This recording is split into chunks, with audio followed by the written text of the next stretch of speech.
Making Spirit Practical, a practical application of metaphysical principles. Last week we talked about hearing God more clearly. Did you all learn something from that? If you want more details, there's a fabulous video that was done of a Sunday service in October 2015. You can find it posted on my Facebook wall, and go and listen to that. And there's one more 1, 2, 3, 4, 5 steps of really learning how to hear God. That's really good. I don't repost things often, but Spirit asked me to because it is so informative. So today we're going to talk about healing. Do you all know you're natural healers?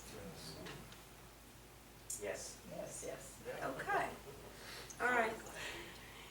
Metaphysically, we define healing as restoration to wholeness. And many years ago, Patrick came up with a definition that I think is much more appropriate for where we are and more insightful as to what healing really is. Healing is lifting from one level of consciousness to a higher level of consciousness. So that any time that you are lifting up, you're healing. You know, maybe you're not the wholeness that you want to eventually become, but you're lifting up into a higher state of being. So I love that idea, and when you embody that, we can heal in everything all the time. It's not some unattainable feat. So, knowing that we are energy, let's just talk about our energy fields. We all know we are an energy body. We all know that we have a track of energy.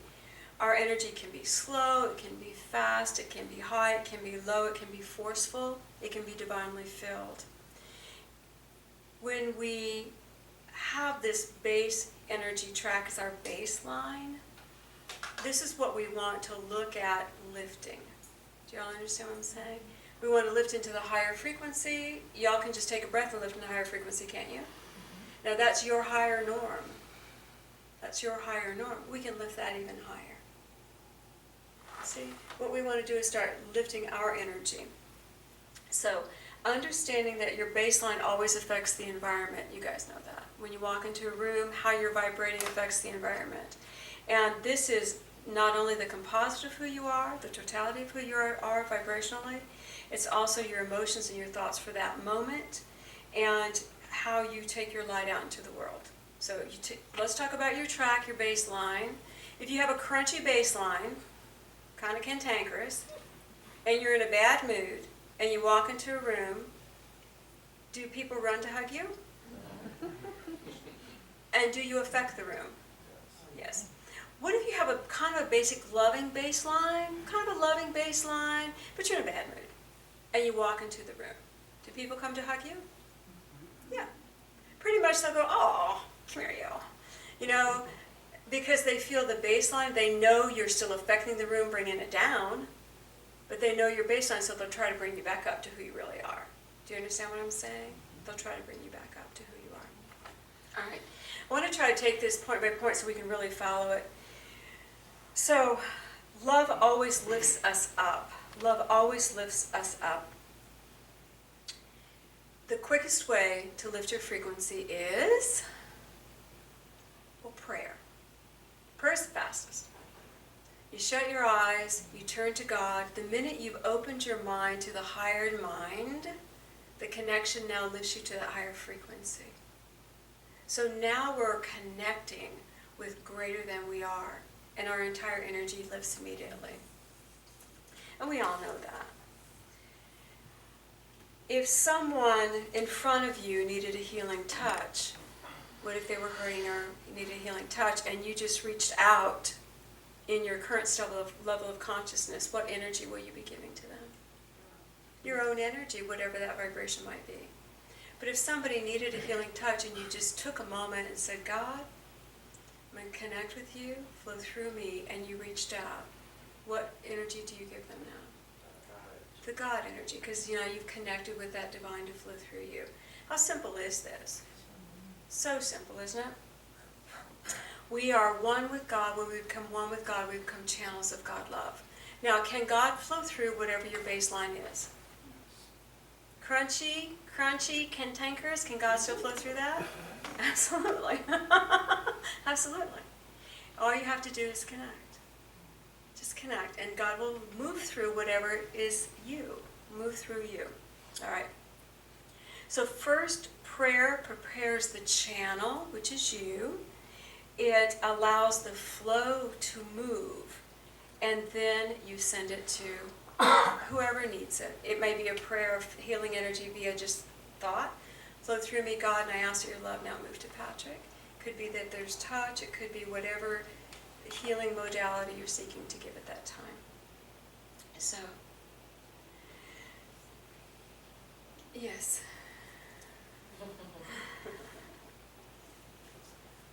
When you touch your client, that is a different energy, because now you're touching what?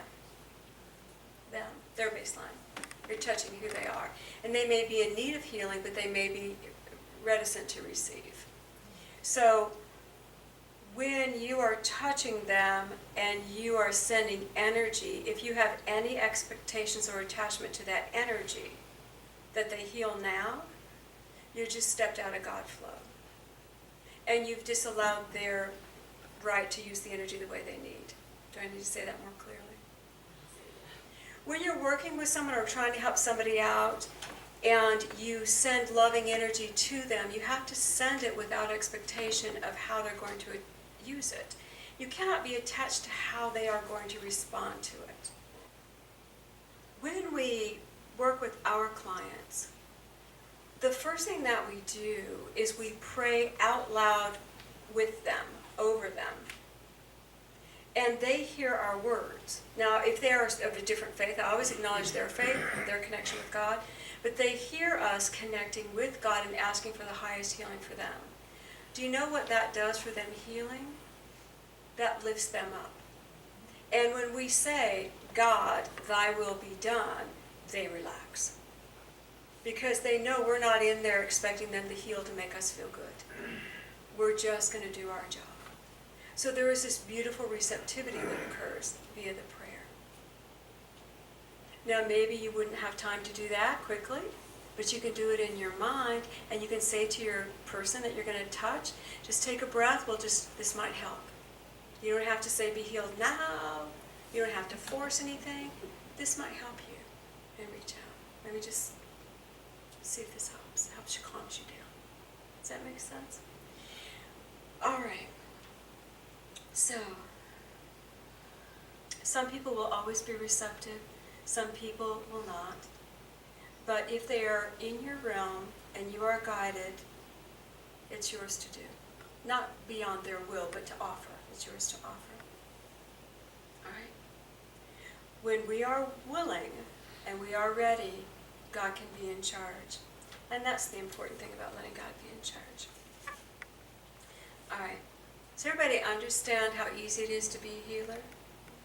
Do you understand that it's not I, but the Father within that doeth the work? That when you're using your own energy, you're forcing, but when you use the divine, it flows.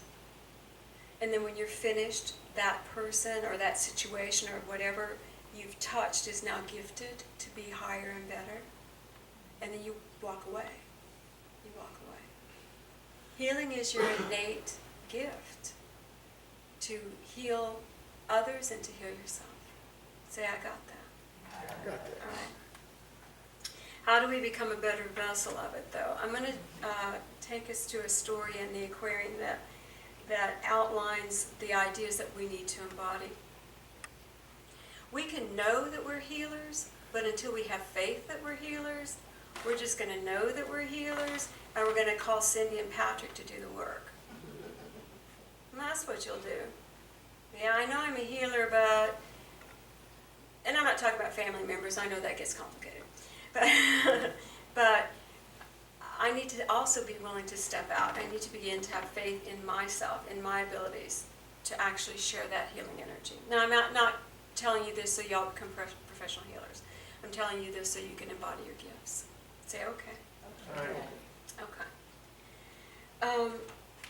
Belief in what cannot be seen becomes faith.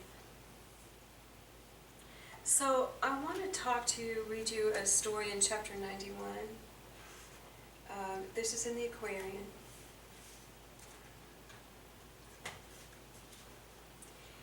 Jesus and the disciples are at a fountain. It's a healing fountain. I'll just read this so you can follow. It was near a pool. Jesus saw a man nearby who had been stricken 38 years without a hand to help him. He could not move. Jesus said to the man, "Brother, would you be healed?" And the man said, "I earnestly desire to be healed, but I am helpless, and when the angel comes and pours the healing virtues in the pool, an angel comes and pours healing virtues in the pool, another who can walk steps in the fountain first, and I am left unhealed." So that was their belief system, right? And Jesus said, "Who sends an angel here to make this fountain strong for just a few? I know it is not God, for he deals just the same with everyone. One has no better chance in heaven's healing fountain than another one. The fount of health is in your soul. Its door is locked fast, and the key is faith. And everyone can have this key and may unlock the door and plunge into the healing fountain and be made whole." And the man looked up and said, "Give me the key of faith." And Jesus said, "Do you believe what I've said? According to your faith, it shall be done. Arise, take up your bed, and walk." And the man did, and he said, "Praise God." So, the belief the man had held was in the fountain being stirred by an angel. The faith that he had was in the fountain being stirred by an angel. He did not have faith beyond the physical stories that he had heard until Jesus stood before him and told him to have faith in his healing. So faith becomes the point where we all stumble. All of us stumble. You know, when I'm looking at the story of this man and I think of Cindy, I really do a doozy on myself. I give myself the opportunity to deal with some sort of something about once a year. And normally it's a doozy. And I'm in it now.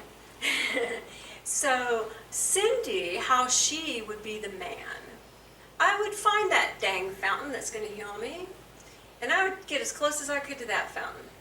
And I can't walk, right? So every single day I would scooch my little butt closer to that fountain. Every single day. So when that angel came, by God, I'd be as close as I could get. I would work my tail off to struggle to get to that fountain. And then when I was close enough, I'd say, "Okay, God, you've got to do the rest." I would do everything in my power first, before having the faith just to turn. Do you see? And so often we look at what could be our healing. We look at what could be there for us. And we sit right outside of it. We go, yeah, that's good. I could do that. That's good. But let me now do everything I know to do first. So often we get people that come to the church for healing after they've tried everything else.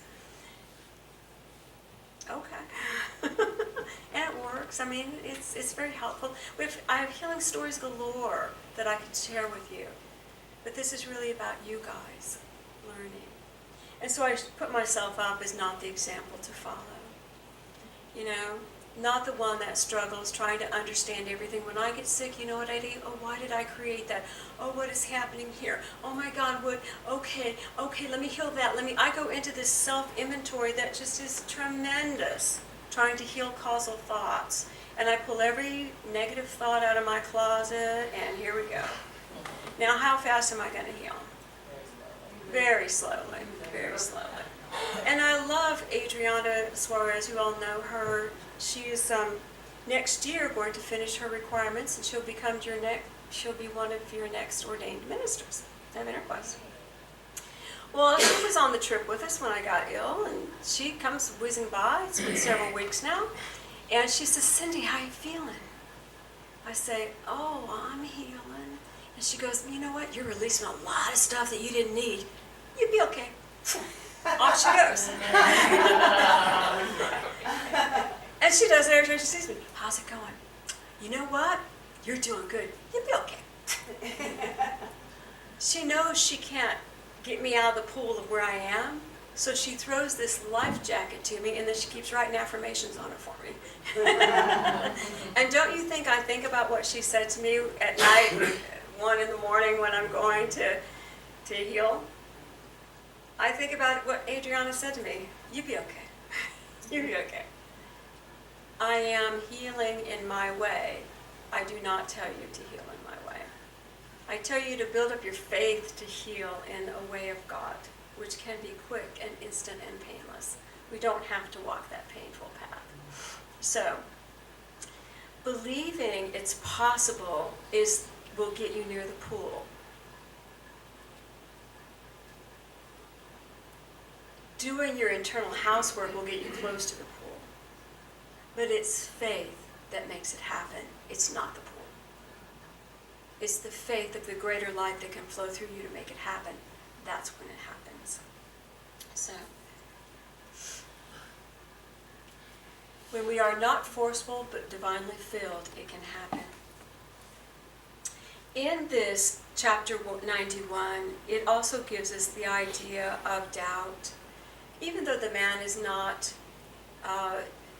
demonstrating a verbal doubt, he is demonstrating a verbal can't. I can't get there, therefore I will not be. When we doubt anything, when we doubt what I'm saying could be true, if you're doubting what I'm saying could be true, if you doubt it's not true for you, then you're creating this energy that moves you into a can't. And when it can't be true for you, then the walls are created. You know, I can't do that. I can't. Do you see? So, understanding and staying into the vibration of that baseline that is higher, and everything becomes possible. One of the things about healing, one of the main lessons, I'm just going to share it with you guys quickly.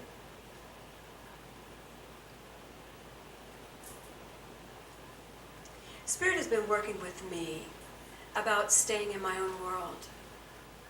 When I go into somebody else's consciousness, which I do when I travel, oh, what's that? What's that? Why are they that way? Why is this happening?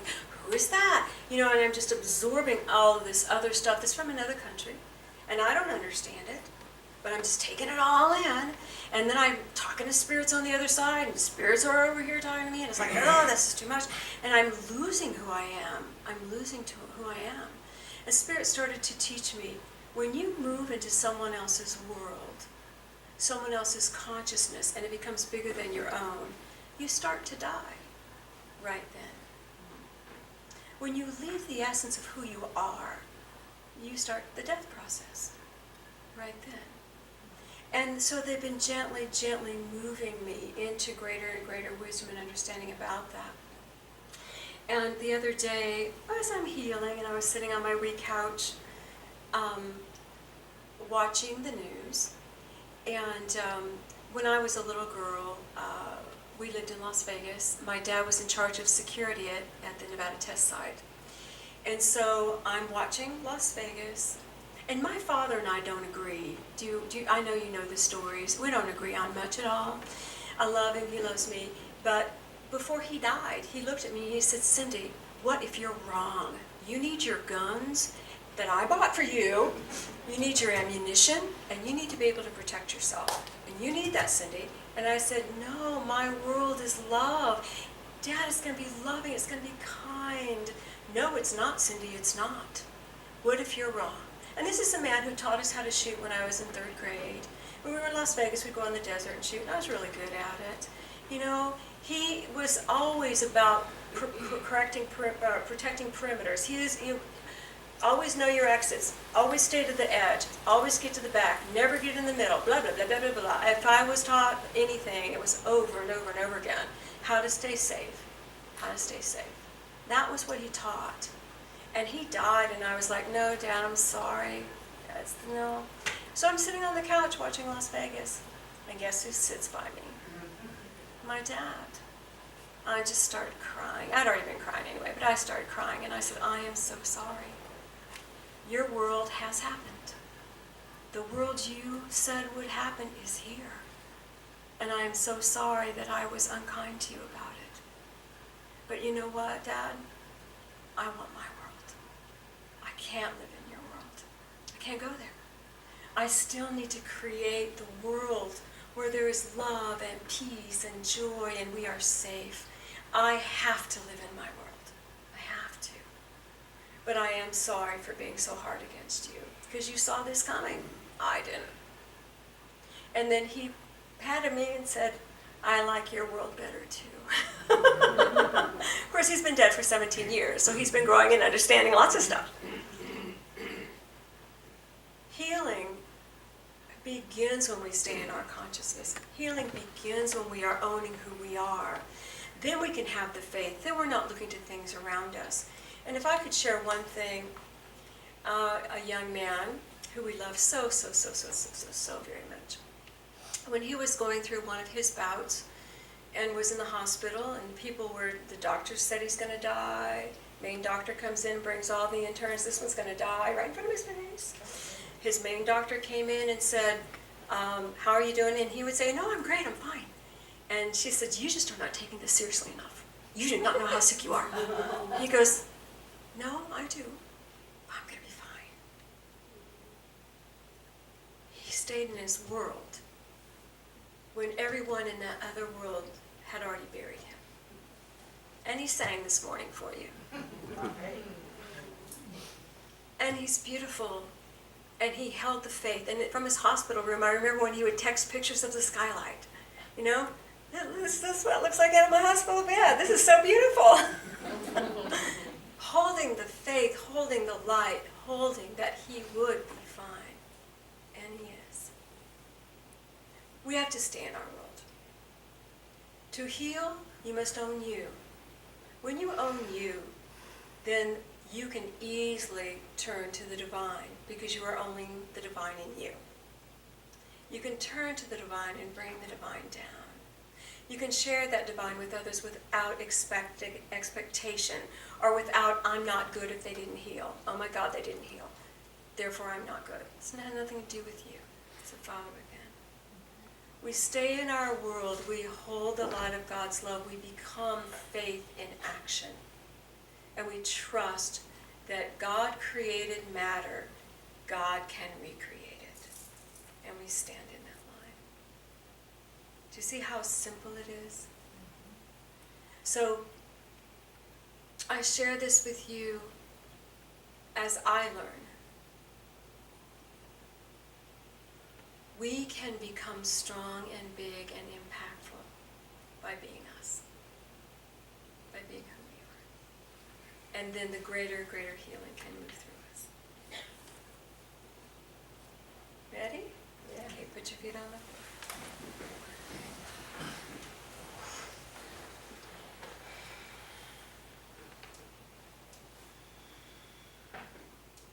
God, I ask that a beautiful calm of light just descend over us. I ask that your infinite spirit of food, grace, light move through us. And I would invite each one of you just to see a calm of light, your own color, your own uniqueness just surrounds you now.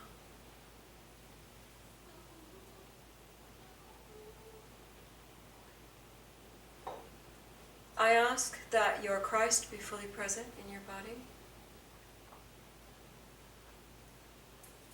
I welcome your angels, guides, and teachers to be with you.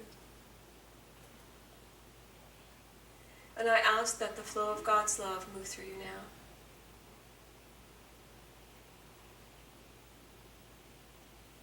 Going deep into the very atoms of your being, your consciousness, going out into the arc field. I ask that God's love permeate all that you are. And take a breath and feel yourself lifting into a higher vibration.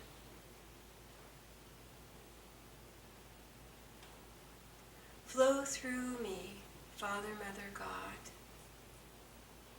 In your heart, say that. Use me as a channel of healing love this day.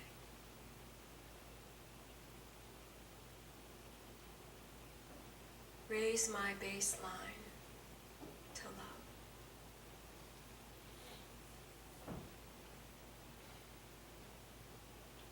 And breathe.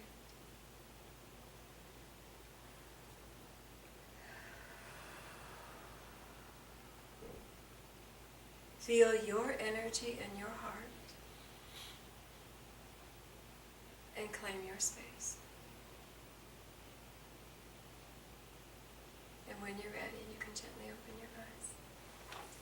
Jesus, teacher and healer, one of the purposes of the message of love which Master Jesus brought and which we are trying to voice is that love is necessary for the unfoldment of spiritual gifts.